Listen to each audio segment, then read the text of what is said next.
है आप सभी का एक नए वीडियो के साथ विषय लेकर आया हूं। पारिभाषिक शब्दावली के निर्माण का जो अंतरराष्ट्रीयतावादी संप्रदाय या मत। पारिभाषिक शब्दावली निर्माण के विद्वानों ने 3 मत बताए हैं। राष्ट्रवादी मत, जिसकी वीडियो जो है मेरे यूट्यूब चैनल पर आपको मिल जाएगी। दूसरा है अंतरराष्ट्रीयतावादी मत, और अगली वीडियो जो बनने जा रही है वो होगा समन्वयवादी मत।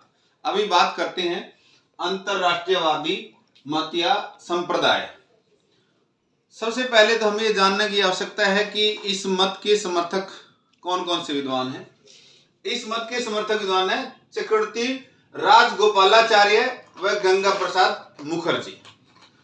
रिपीट कर रहा हूं, प्रमुख समर्थक विद्वान हैं इस मत के चक्रवर्ती राजगोपालाचारी व गंगा प्रसाद मुखर्जी।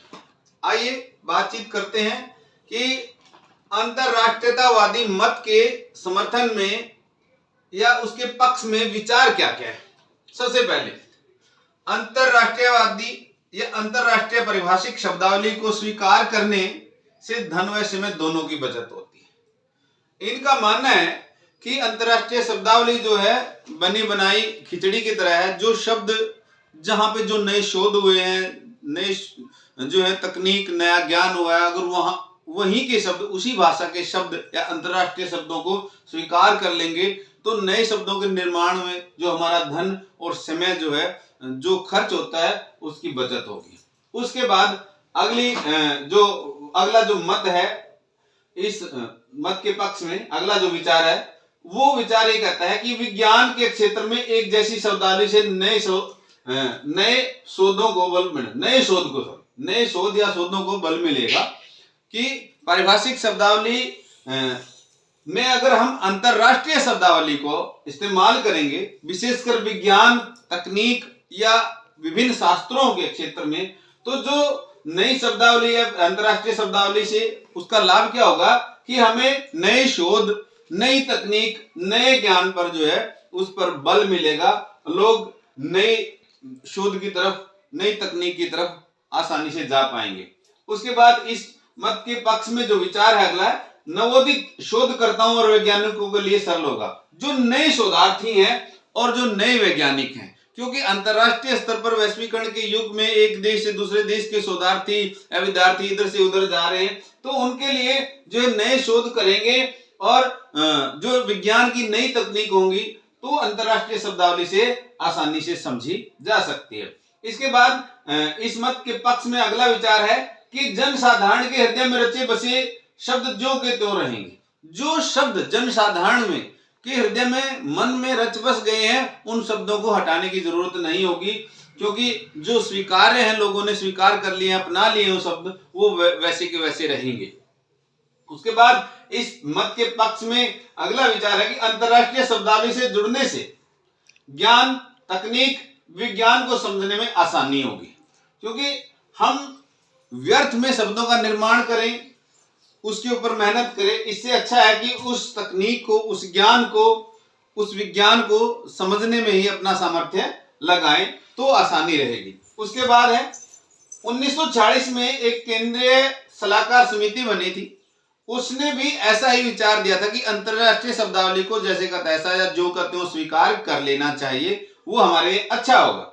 उसके बाद है कि वैश्वीकरण के दौर में यह मत उपयुक्त है कि वैश्वीकरण के दौर में कि हम अगर अंतरराष्ट्रीय स्तर पर जो है विभिन्न देशों से विज्ञान में, तकनीक में, नए शोध, नए अनुसंधान में अगर उनसे हाथ से हाथ मिलाना चाहते हैं तो उनके शब्दों को भी स्वीकार करना पड़ेगा। तभी हम जो है उनके ज्ञान, उनकी नए विचार, उनकी नई तकनीक हम समझ पाएंगे और उनसे जो है हर प्रकार का तालमेल कर पाएंगे, ना कि शब्द जाल में उलझेंगे।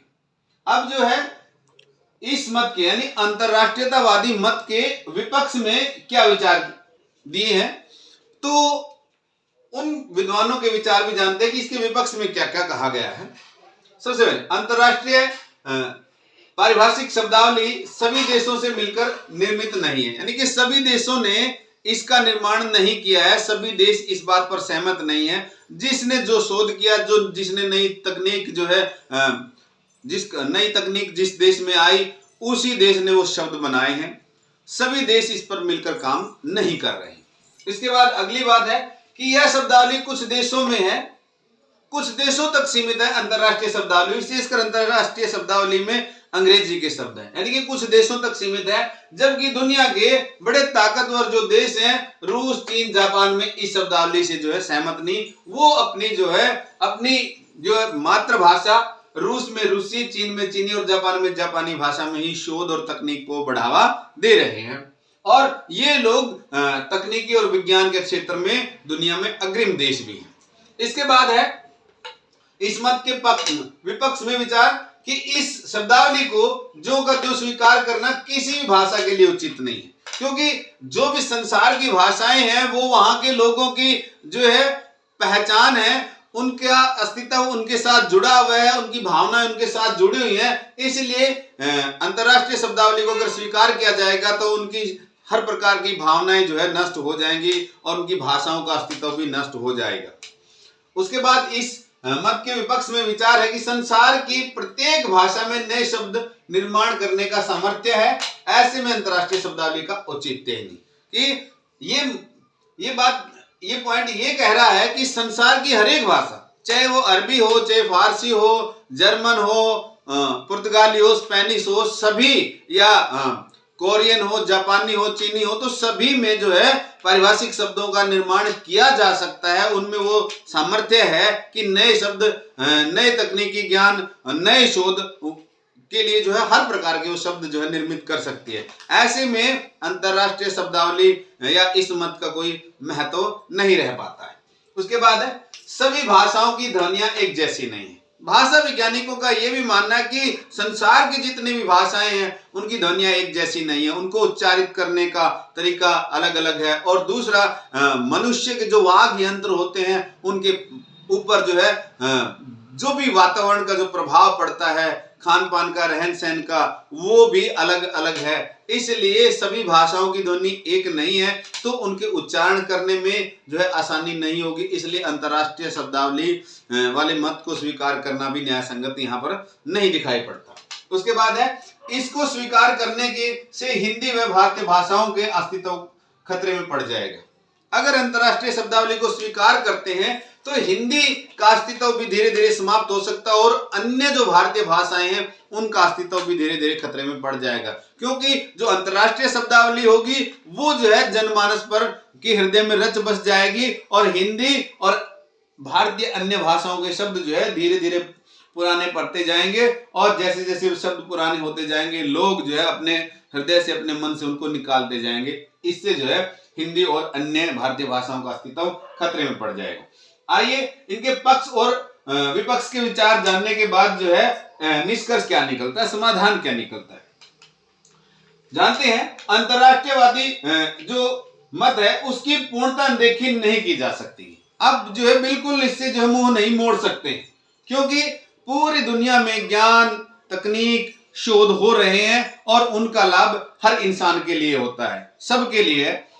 उसके बाद है राष्ट्रीयतावादी मत के आधार बनाकर नए शब्दों का निर्माण करना ठीक है। ठीक है कि हम संस्कृत को आधार बनाकर राष्ट्रवादी मत का समर्थन करते हुए उसको आधार बनाए, नए शब्दों का निर्माण करें, लेकिन हमें यह भी ध्यान रखना है कि जो जनमानस के, जन सामान्य के हृदय में जो शब्द रच बस गए हैं उन शब्दों को जो है हटाकर नए शब्द बनाना, और नए शब्द बनाने में जो अतिरिक्त मेहनत होगी, अतिरिक्त खर्च लगेगा, वो जो है व्यर्थ ही जाएगा। और हमें जो है ज्ञान अर्जित करने पर जोर देना चाहिए, न कि शब्द निर्माण करने पर। ज्ञान अर्जित करने पे ही हम अपना सामर्थ्य, हमारा धन, हमारी बुद्धि, हमारा सब कुछ, हमारा सर्वस्व ज्ञान अर्जित करने पे लगना चाहिए, ना कि शब्द जाल में या शब्द निर्माण करने में ही हम उलझकर रह जाएं। उम्मीद करता हूं कि इस व्याख्यान अंतरराष्ट्रीयवादी मत या संप्रदाय को पढ़कर पारिभाषिक शब्दावली निर्माण के एक मत को और आप अच्छी प्रकार से समझ पाएंगे। तो आप सभी का धन्यवाद।